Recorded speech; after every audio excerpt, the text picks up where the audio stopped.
Adherent to the brain matter is the inner meningeal layer. Inner meningeal layer. The space which comes above the dura mater. So this is the endosseal layer of the dura mater. The space coming outward or above that is called as the extradural space. Here you can see the middle meningeal artery. You can see the middle meningeal artery and its branches. It's on the external surface of the dura mater. So we know that when there is a fracture at T-ryon, this middle meningeal artery will rupture and extradural hematoma. So where will it bleed to? To the space. It is not present normally, but once there is a hematoma, it becomes prominent and thus extradural hematoma occurs.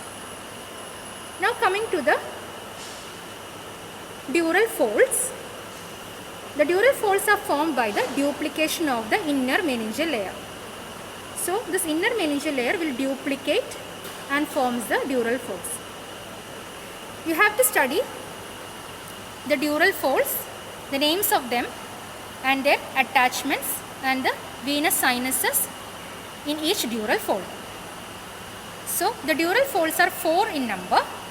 They are the falx cerebri, tendorium cerebelli, falx cerebri and diaphragma celli.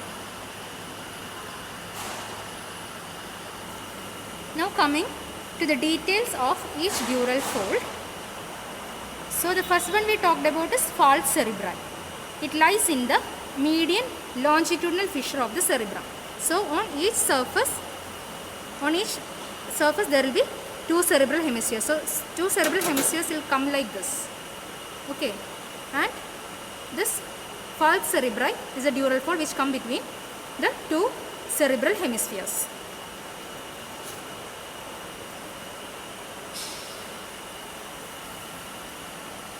So here you can see the shape of the falx cerebri is sickle shape.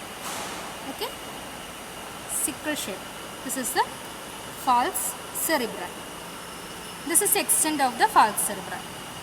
Okay, from here to here. So what are the attachments? It has an apex.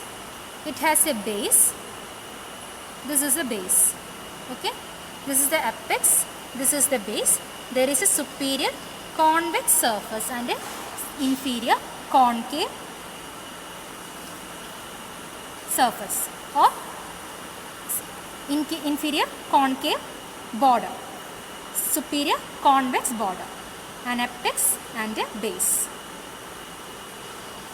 The apex, that is anteriorly is the apex. It is attached to the crista galli.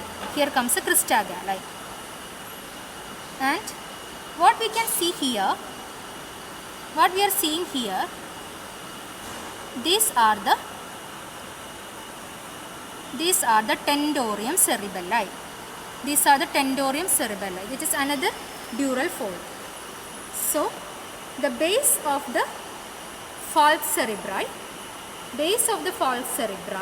is in the midline of the superior surface of the tendorium cerebelli. So this is the base. This is the base. So this is the falx cerebri. It is sickle shaped. This is the falx cerebri. It is sickle shaped. The apex is attached to the crista galli and the base is attached to the superior surface of the midline of the tendorium cerebelli. This is the tendorium cerebelli. Now coming to the structures or the venous sinuses coming in relation to falx cerebri and the superior convex border. The superior convex border is attached to the lips of the superior sagittal sulcus in the cranial wall. Okay, and it encloses the superior sagittal sinus. It is a dural venous sinus in relation to the superior concave border. See, you can see the superior sagittal sinus here. This dark color, that is a superior sagittal sinus. Superior sagittal sinus. In the inferior free border, it is not seen properly, but it is the inferior sagittal sinus.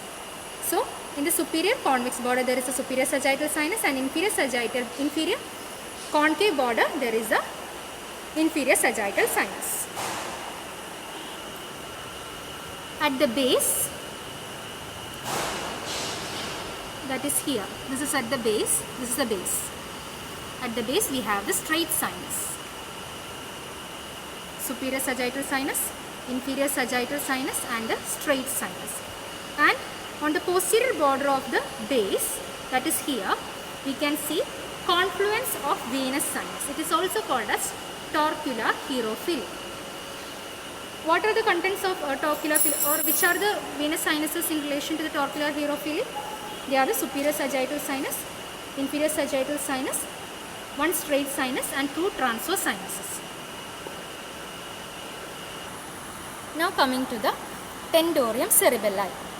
Tendorium cerebelli is a semi-lunar shaped fold of dura mater forming the roof over the cerebellum in the posterior cranial fossa and separates the cerebellum from the inferior surface of the occipital lobes of the cerebrum. So, this is a tendorium cerebelli. This is the tendorium cerebelli. We have detached it so that we can remove the cerebellum. So the cerebellum is already removed. Which part of the brain comes here? It is the occipital lobe. Occipital lobe. So this is a posterior cranial fossa. So above the tendorium cerebelli we will have the occipital lobe of the brain, and below the tendorium cerebelli we will have the cerebellum.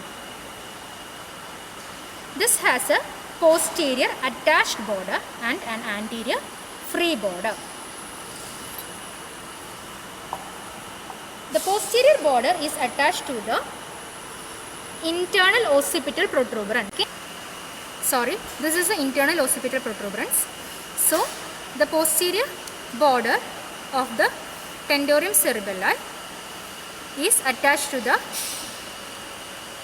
internal occipital protuberance and then to the margins of the transverse sulci and to the superior part of the petrous temporal bone. This is the petrous part of the temporal bone. So it is attached to the superior border of the petrous part of the temporal bone. So this is getting attached like this. Internal occipital protuberance, transverse sulcus, and then to the superior border of the petrous temporal bone. And this attached margin will get attached to the posterior clinoid process. This is a posterior clinoid process. This is a dorsum celli. This is a dorsum celli of the sphenoid bone, and we will see the posterior clinoid process in the dorsum celli. We have already learned it in the sphenoid bone. So this posterior attached margin will get attached to the posterior clinoid process.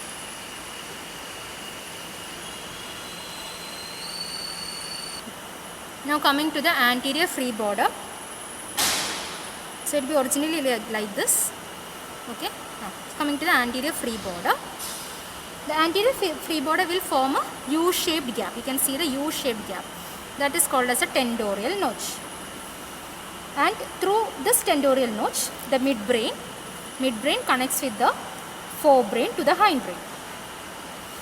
Okay. This free border will cross the attachment of the posterior attached border to the posterior clinoid process and then get attached to the anterior clinoid process.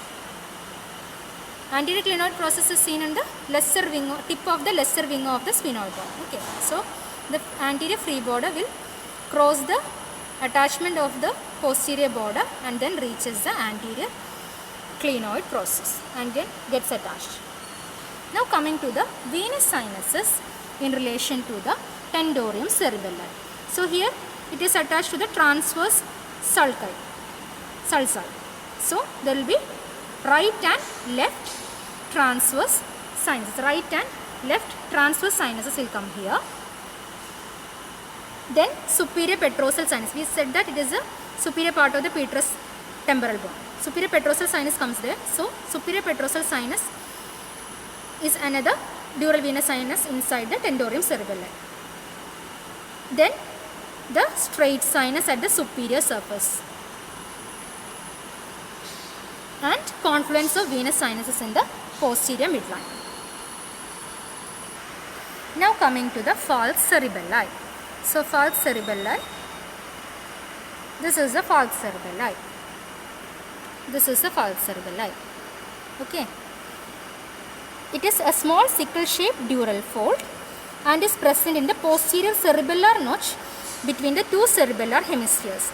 You will know about it when cerebellum is taken for you. It will be coming in next classes.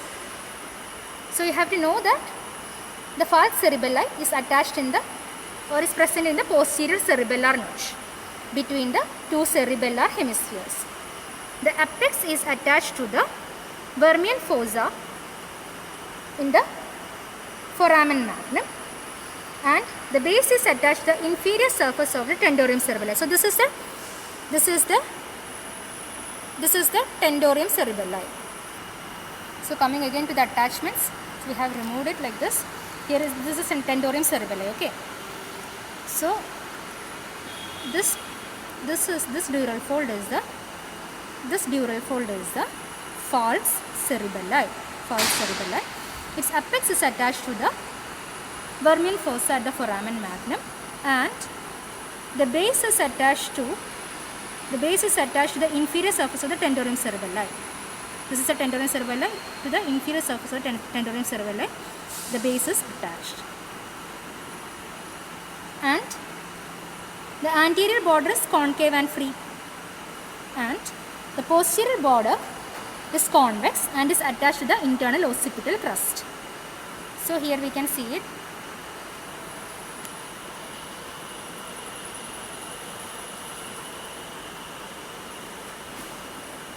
I am going to hold the posterior border.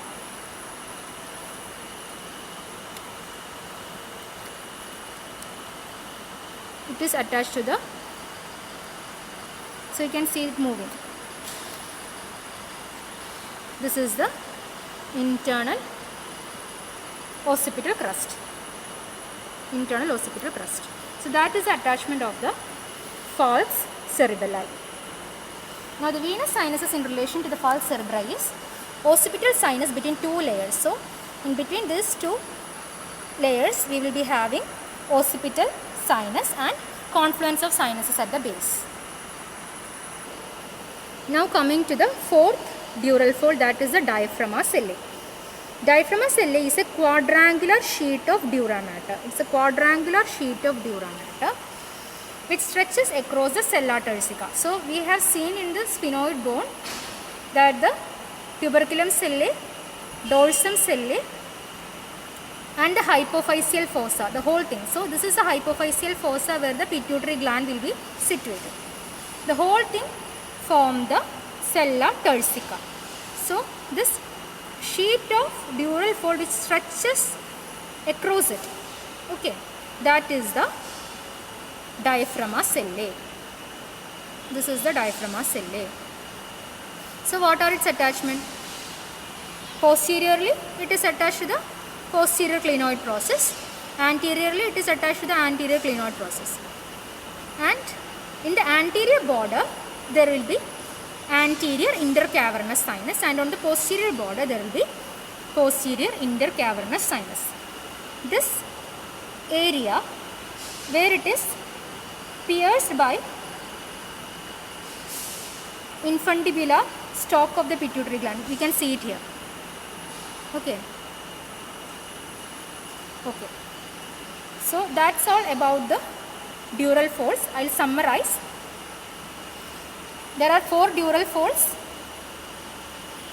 They are the falx cerebri, which is sickle shaped and is between two cerebral hemispheres, and it lies in the median longitudinal fissure. Then we have the tentorium cerebelli, which is in the posterior cranial fossa, and it separates the occipital lobe of the brain with the cerebellum, with the superior surface of the cerebellum. Then we have falx cerebelli, which is again another half sickle shaped dural fold and is seen in the posterior cerebellar notch, that is between the two cerebellar hemispheres. Then we have the diaphragma sellae, which is a quadrangular sheet of dural fold which is stretched across the two posterior clinoid process and the anterior clinoid process. We have to be thorough about the venous sinuses coming in each dural folds. That's all for today. Thank you.